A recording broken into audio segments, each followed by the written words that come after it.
د زلزلې یوازې څو ورځې مخکې د هایټي پلازمینه ولړزوله او سخت تاوان یې ورسوه چې د دې پیښې ټپیان درملو او طبي سامان آلاتو ته سخت ضرورت لري. خو د دې ټولو ستونزو سره سره ډاکټران هغه څه چې په وس او توان کې لري سرته رسوي. موږ په اوس وخت کې د وسایلو د کموالي سره مخامخ یو، خو هغه څه مو چې په وس کې دي هغه سرته رسوو او تر اوسه پورې مو زیات کار کړی دی. له زیاتو ټپیانو سره مو مرسته کړې او خپل دې کار ته به دوام ورکړو. هایټي ته مرستې د رسیدو په حال کې دي. د امریکا د متحده ایالاتو یوه کښتۍ چې پکې د جراحۍ خونې او د اوبو د تصفیه کولو ماشینونه موجودي د هایټي په سواحلو کې لنګر اچولی دی. خو ستونزه هغو ځایونو ته د موادو په رسولو کې ده چې ورته ضرورت احساسیږي.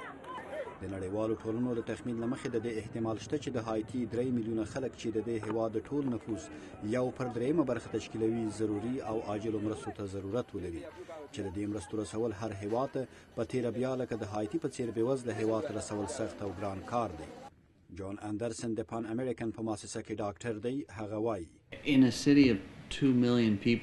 هغه ښار چې 2 میلیون نفوس لري نو د دې احتمال شته چې په زرګونو خلک به روغتیایي اسانتیاوو ته ضرورت ولري. کله چې تاسې د نړېدلو کورونو او په کورونو کې د بندې پاتو شویو خلکو تصویرونه ګورئ نو په دې وخت کې دا تصور کول ګران کار دی چې مرستو ته د اړو کسانو تخمین دی وشي. د ټپیانو یوه کوچنۍ ډله د تداوۍ لپاره امریکا ته استول شوې ده. یو شمېر نور د پولې ایخوا د دومینیکا د جمهوریت روغتونونو او یا ځینو نورو هېوادونو لکه جمیکا ته استول شوي دي. خو ځینې پیښې لکه د جراحۍ عملیات، واز شوي ټپونه، سوځېدل، د هډوکو ماتېدل او داسې نورې پیښې مخکې د دې چې وینه اخته شي عاجلې څارنې ته ضرورت لري چې دا کار زیات شمېر جراحانو، د هډوکو ډاکټرانو او د سوځېدنې متخصصینو ته اړتیا لري. ډاکټران وایي له دې سره سره چې د پیښې د قربانیانو مړي په جادو او سړکونو کې پراته او پړسېدلي دي، خو دا روغتیا ته دومره زیات زیان نه رسوي.